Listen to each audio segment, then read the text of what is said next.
So let's go to this traditional the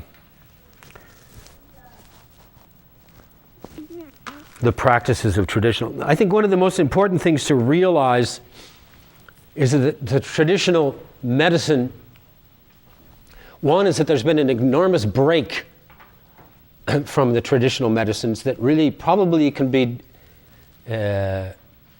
marked by the Industrial Revolution and the changes that came about at that time. And I tend to want to say now the industrial techno revolution, because following the Industrial Revolution comes modern technology, which is another pretty big jump in terms of lifestyle and many other things. Before the day's out, I want to try to talk about really the implications of how we live within a technological society that we overlook.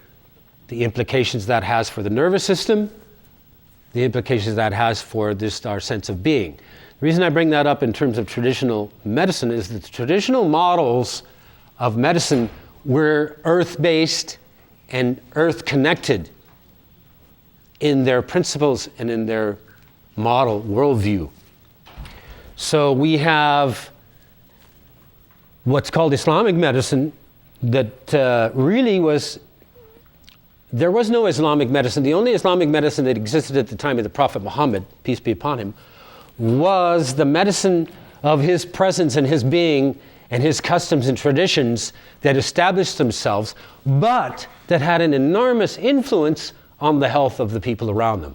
What I was saying last night is that all of the prophets brought not just a spiritual healing, but a physical healing as well. They brought models, or they brought, depending upon who they were, they brought guidance that would reaffirm a prophet that had come before them and the guidance that they'd given in terms of how we live our life.